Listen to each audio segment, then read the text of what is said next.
The following program was provided by an independent producer solely responsible for its content. The opinions expressed do not necessarily represent the views of this station, its staff, board of directors, or underwriters.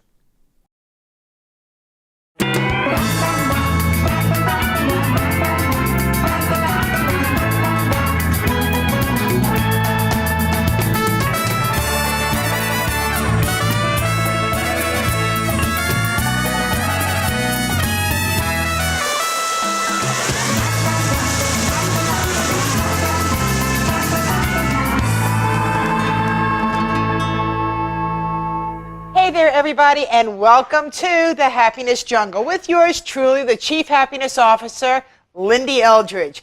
And I am really excited to have on our set today, you're going to find out, she's my daughter, Sica Keays. Hey! I am really excited to have Sica on for several reasons. One of the biggest reasons is how much she inspires me. And today's show is all about would you believe it? And the would is spelled W-O-O-D. Would you believe it? What inspires me so much about you is you've taken a medical situation and turned it around, because prior to you being a stay-at-home mom, you were an entrepreneur. You loved to go to work. You loved and you thrived on what you were doing. Mm-hmm. And I want, Sica, first of all, say hi to everybody. It's that camera over there, or that one, or that one. Hi. And the best part about our show is that it's real and raw. So, Sica, hi. I'm really excited you're here. Are you excited? Yeah. I know, it's crazy, right? It's bonkers. It is. And here we are in black and white. We consulted each other. Did we? No. We just showed up on set together. We did. You went for the awesome look, and I went for a lumberjack. Oh, lumberjack. Lumberjack. Huh. Would? You believe? So Would you believe where I have wood right now? Oh, goodness gracious. No, not there. Interesting. No. So let's get back on track. Squirrel? So let's get back on track. Yeah.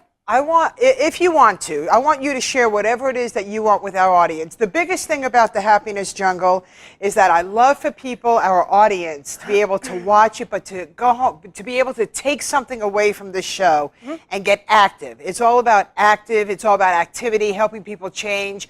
There are many people out there that for whatever reason, whether they lost their job, whether they want to be stay-at-home moms, stay-at-home dads, just stay-at-homes, whether they just want to reinvent themselves, rebrand themselves, well, you had a situation that you were pretty much forced into staying at home. You needed to be as close to the bathroom as you could possibly be. Oh, we're really going raw. We're going deep. We're going, okay. We're going deep.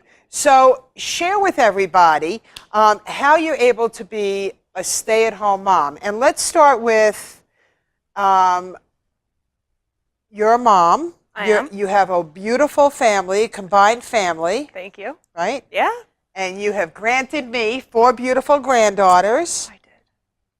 And prior to you having your last daughter, Brooklyn, who is a combination of you and your husband, Kenji, who's just, they're all, But prior to Brooklyn being born, you worked right to almost the last hours of you being pregnant before delivering Brooklyn. Yeah. And you were working at? Apple. Oh. You loved working for? Yes, I did. I was a workaholic. Oh, God. You thrived on it. You became the first woman expert. Mm-hmm. So when you loved something, you thrived. I remember the day that you went to work, and then you had a doctor's appointment, and the doctor said, this was going to be the last day, Sica. You need to get to the hospital. And you called up your boss, and I distinctly remember you saying, can I come back before 6 weeks if I'm ready? Baby on backpack and everything. Baby on backpack and everything. That was my plan. What happened? What changed your world? Oh, geez, everything. How old were you when you had Brooklyn? You never ask a lady her age. I don't know. How old am I now? I'm 25. Ooh, no? Oh. Sure. See, in my we're talking about happiness. I mean, if we're going happiness, I'm 25. Okay, but for the audience... Okay, seriously, I'm 31. I am 31, and Brooklyn is 4, which means I was 25 when I delivered her. And I'm so what 25 now. happened that changed your world to, can I come back before the 6 weeks, to, I got to figure it out and be a stay-at-home mom and figure out how to create an income from home? What happened? I got C-diff How'd from the that hospital. happen? I don't know. You got what? C-diff.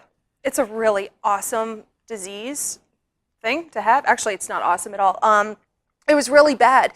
And I'm one of those really stubborn people, as you know, that don't want to go to the hospital. I just pretend like nothing exists. Well, up until it took me 3 months to finally realize, okay, I really need to go to the hospital. Something is wrong with me. No person should ever be on the toilet as much as I was. So you gave birth to Brooklyn. I just gave- want to slow down, just so, because there's somebody in our audience that's going to be able to relate to you, or a few, or many.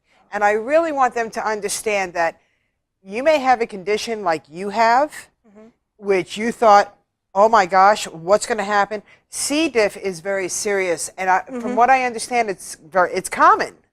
It is. It's common for hospitals. That's the only place, I guess, that you can really contract it.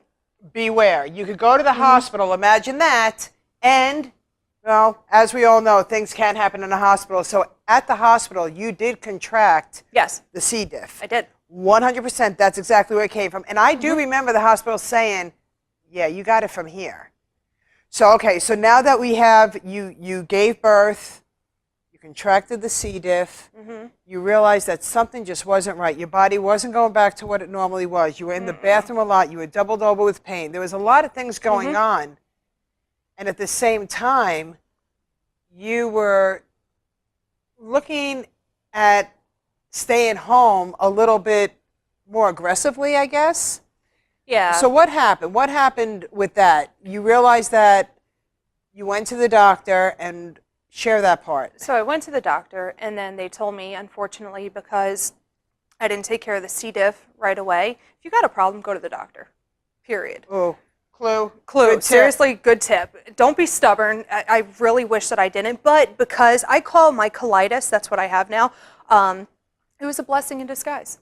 That's the only way to really look at it. But because I did not take care of the C. diff immediately, I contracted colitis, or it turned into colitis. Depending on the doctor, they say I might have had colitis this entire time, and for some reason that might have activated it. Okay. So I got colitis, and it all comes down to me being stubborn. I refuse to take medication for it. And the medication signs for colitis, or the, what do they call those? The side effects. The side effects for medication for colitis is it could worsen the colitis. It could, they say death. I don't know how severe that is, but severe bleeding, all these things. You could lose your right arm, maybe your left. But let me ask you, I remember one of the biggest reasons why you didn't want to go on meds was because they told you would have to stop breastfeeding. Oh yeah, I definitely didn't want to do that. With And my you found an first- alternative. Yeah. Well, I had to take the medication for the C. diff because there was no getting out of that. Right. So I had to pump for 2.5, 3 weeks for that. So And you then- prepared, you pumped, you froze. Okay. Very important steps. Wow. Because there was no way that you were going to stop breastfeeding. No. Okay. So, and then after you pumped enough, you took your medication, and then? And then I got better. When did you realize that you didn't really want to go back into the 9-to-5 job that you absolutely loved? I'd say probably the first couple weeks after Brooklyn was born. That's when it started putting the idea into my head, like, you know what, I don't like staying home, but I love being with my child. Oh. That was the thing, because Yeah. I'm such a workaholic. I'm a go, go, go kind of person. But then I started looking, I'm like, being a mom, like a stay-at-home mom, it's not easy. It really isn't. That's harder than a real job. That's right. You know, at least with a real job, you can clock out, and you don't clock out at this one. Right. At all. How did you get into wood? Wood burning. That's crazy. Wow. This is a story. I want you to understand that if somebody gives you a suggestion, maybe you should just go, maybe. Tell me about that. I wish you would have brought one of your pens. Oh, I have nothing with me. Okay. a wood burning pen. How did that happen when never in this world did you ever do it with wood? So, and let's share with everybody your wood. Where can people find you, first of all? I'm on Etsy or Facebook or Instagram, but woobiescorner.etsy.com. Okay. That's me. So if you go to Etsy, if you go to Facebook, go to Woobies Corner, and I can promise you, you're going to be quite surprised and you're going to enjoy her woodwork. It's a lot of fun. It's so inspiring. It's so fabulous. It's fabulous. So I want everybody to, and how long have you been doing Woobies Corner? Since January 11th. Since January 11th, 2016, you have now been the founder and the artist behind the woodwork in Woobies Corner. Yeah. How did it start? So my husband and I, we were at a hardware store, and all I wanted to do was paint wood. That's it. For some reason, you know, Brooklyn was old enough to where she could not take care of herself, but like be a little content right next to me. And I'm like, you know what? I can't go back to work. I really want to do something that's fun, inspiring. I was in a really rough mentality in my head, and I'm like, I need something to kind of take my mind off of reality, if you will. So I told my husband, I'm like, hey, let's go to Lowe's. Let's get some wood. I want to paint it and just have fun. And while we were at Lowe's, we were taking a look at wood. He's like, I really think that you would get into wood burning. I'm like, what is that? Like campfire? Yeah. And he's like, no. So he got me like one of those little dinky $20 wood burning pens, and man, I got addicted real quick. It's like adult coloring, but without the color. Wow. But it's a lot of fun. And then I started making like inspirational signs, things that would just make me happy. Because you can't be upset and you can't be grumpy while you're doing happy quotes and stuff like that. You just can't. So I'm like, you know what? I'm going to fill my office in my house with inspirational stuff so that my kids and my husband and everybody that comes in, it's just like, it's a happy place. I like that. So, so the very first thing that I did was I did like a circle, and it was the sloppiest circle I think I've ever done. And then I just started doodling outside of that, and it smelled great. And I'm like, I could get into this. And then I made my first, what was it? I made my first quote. I don't remember what the quote was. It was something about live outside of your comfort zone. That's what it was. I'm like, you know what? For fun, let me just post that on Etsy because I think it's really cool. And your first cha-ching, it's just like, wait, what? Somebody likes my stuff? It's just like, all right, well, let's get more. Let's do more. And then my little dinky wood burning pen, I'm just like, you know what? You're only as good as your tools are. Wow. I need to upgrade my tools. So I shopped online for the biggest and best wood burning tool, and I got it. And I'm like, you know what? If I don't get my money back for it, hey, that's cool. I could wood burn stuff for fun. And now, what happened? How did it go from, you know, all right, I'm going to do it all. I'm going to make circles. I'm going to figure it out. I'll go buy another pen, to where it is today? Follow a passion. Listen to people's suggestions, because you never know where they're going to go. You've always, all your life, been a doodler. And you've always, you were in a part of your life where you used to just draw straight lines, and the artist work, I remember when you were growing up, Sica, and I remember going through your tablet and looking through your beautiful artwork, but it was lines. It was always lines. And I know that was your way of escaping and to go into wherever you needed to go to. Because like everybody else, we have those shadows, if you will, that are going to find us. So with that, you've taken it, and now wood burning is like you just thrive on it.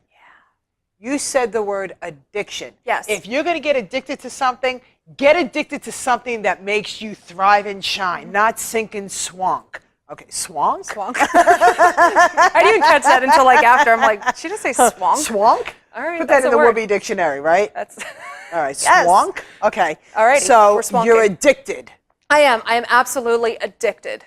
Because honestly, I mean, there's just something about pursuing your passion. Yeah. And I never in a million years would have thought that wood burning is my passion, but I could not paint. I tried painting. I can't paint a straight line. It's not good. But you could draw a straight line. I could draw, and I could fill in the lines with paint, but I am not a painter. That was not my God-given gift, that's for sure. Right. But no, the wood burning, I did I took seminars and research, and it's as easy as it looks. It's not, because So what do you there's mean you so took much. seminars? So for example, if you there's like wood burning classes and stuff like that. Not at like Home Depot On or YouTube? Lowe's, or yeah, you could do YouTube. There are actually sessions that you could pay for. So you invested in yourself. I did. See, that's what addiction does. I mean, you start it's like this little tiny thing, and it just grows and grows and grows, and then you just become so happy. Because you found what you love. I did. You're able to stay at home and provide for your family as well, and contribute into the family income. Mm-hmm. And that makes you feel Wholesome. my, and happy. wholesome and happy. It does. Yeah. Growing up, you always feel like there's that little tiny hole, and like something's missing, something is just not complete. Like, I've always wanted to be an entrepreneur, and I've tried doing like a virtual assistant kind of company, And you were great at it. And I was great at it, but for some reason, I just wasn't wholesome. I wasn't feeling like 100%. I was feeling like not somebody's servant, but I was just, I feel like I wasn't living up to what I wanted to be. So owning now my own Etsy company, that has a good ring to it. Hey!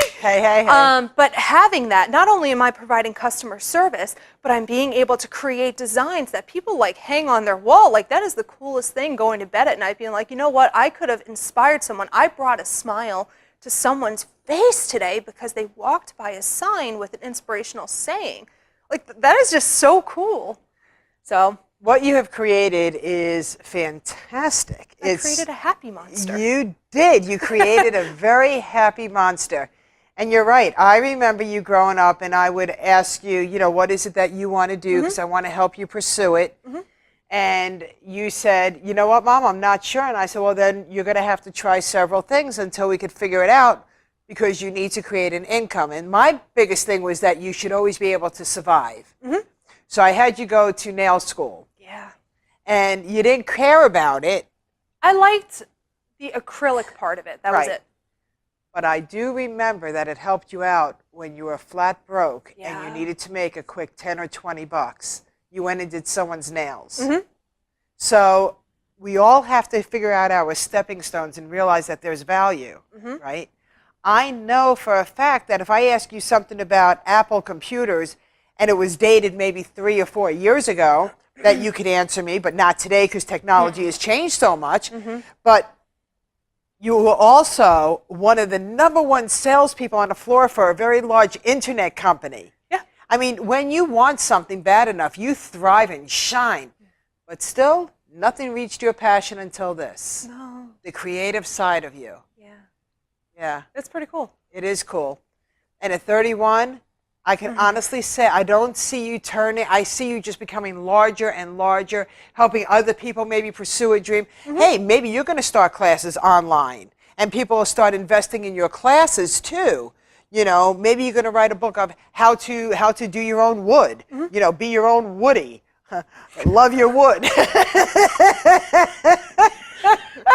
Yup. You impress me, you impress so many others. Thank you. Because you're a non-stop machine and you figure it out. So seeing that you have now this wood shop. Which is my entire house. It's crazy.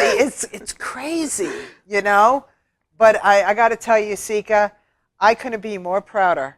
Oh, don't do that. Aww. All white. Oh, white. No, it's true. You just warm my heart so much, so I'm excited.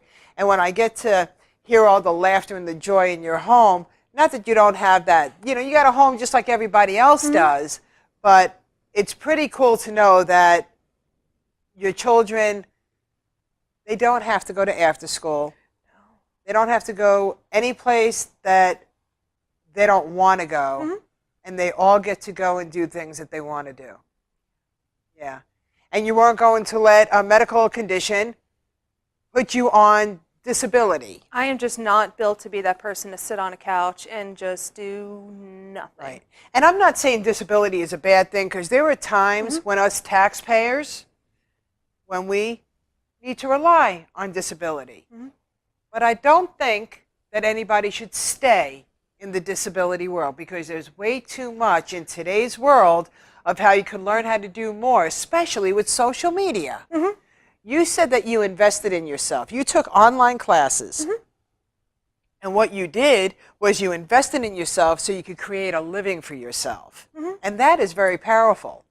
And isn't it funny, and you and I laugh about this all the time, how people will invest in themselves, but they won't invest in themselves. They'll find excuses how to broaden and make themselves better. Yeah. But they'll invest in, whether it's cigarettes, drugs, rock and roll, whatever, the choices, right? They are. You have to invest in yourself for the better. You have to pursue your passions. You have to figure out what you want to do.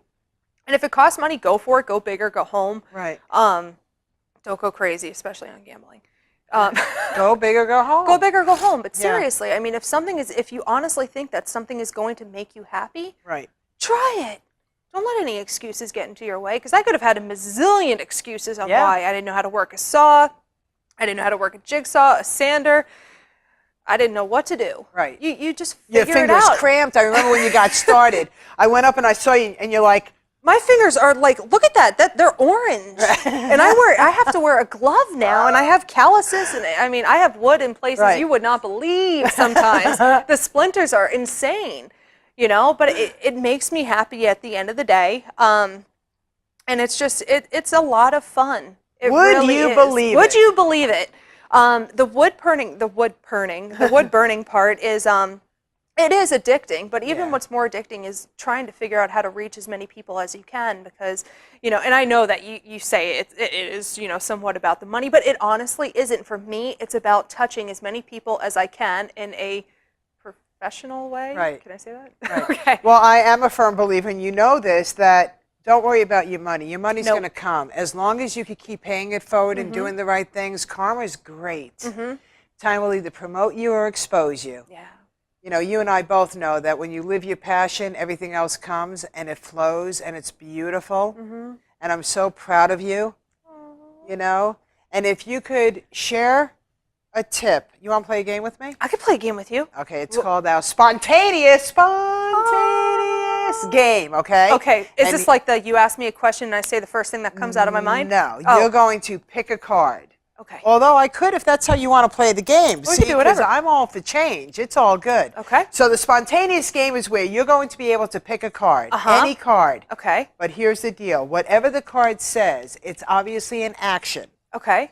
And I want you to take this action and put it into a positive twist and give the audience an action step of how they could pursue something that could make them thrive. Okay. All right, you ready? Let's do it. Let's do it. Pick a card. This one. There you go. Turn it over. Be in control. There you go. Oh, that's funny. 30 seconds. What do I do again? Whoa. Well, what? Okay, 30 seconds.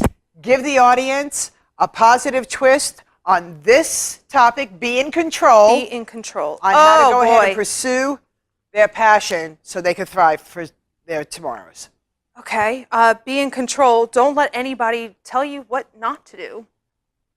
There you go. I don't know. And it's funny because I actually just did a sign that says you will not have power over me. And I'm just like, what?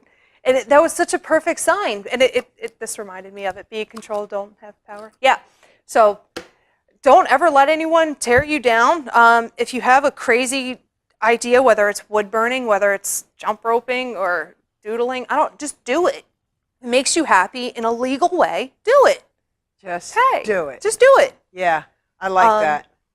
Yeah, I don't know. This is a weird game. It's Is not that- the game that I was thinking I of. know. I'm just like, what, do what? I know. Was right. it fun? Did you enjoy it? Yeah, it stumped me. You stumped me. There Good you job. go. I like that. I like stumping people.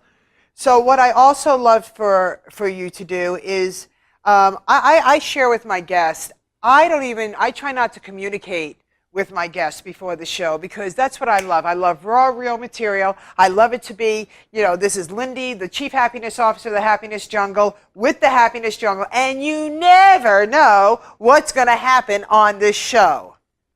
So I'm going to throw something out at you. All right. Okay? There are people out there that have a dark past, and I'm not asking you to go into your great details. Okay. But I want them to know that they don't have to be so stuck in a rut that they can never get out of it. And that for every situation, there's a positive twist. Okay? Give something if you would like, personally from your past that made you grow to be who you are today. Ooh, alrighty. So going into the past, I used to be a cutter. Hey, there it is. Wow. Wow. I used to be a deep, dark, depressed cutter that, not suicidal. I was not suicidal. But I secluded myself from the world. I didn't want to talk to anybody. I wanted to be alone by myself at all times. I was bullied before. I had a very mentally and physically abusive biological dude as well, and boyfriends growing up. And there just comes a time where you draw the line in the sand. And you're like, you know what? I don't want to live like this anymore. I don't want to wake up and just be... I want to be happy. I want to be around positive people. I don't want to be antisocial. I just want to be. That's pretty much it. And I started doing a lot of personal development. And then you start changing your crowd. Your vibe affects your tribe, or your tribe affects your vibe as well. It goes both ways. So the people that you hang out with, they're going to either bring you up or bring you down. And a lot of the times, the people I was hanging out with were bringing me down because they were also that type of group. So, 5 seconds. Be happy. And change your inner circle. Change your inner circle. Just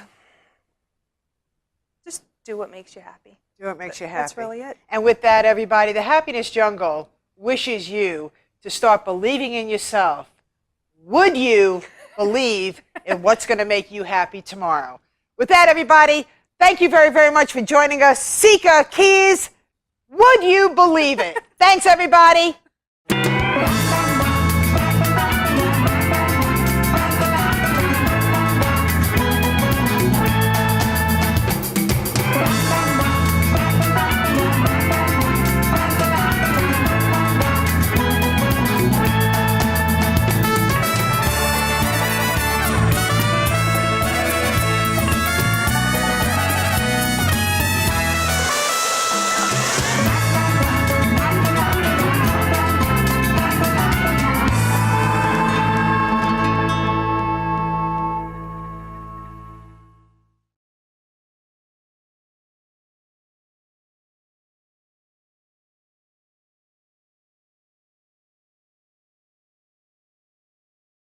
The preceding program was provided by an independent producer solely responsible for its content.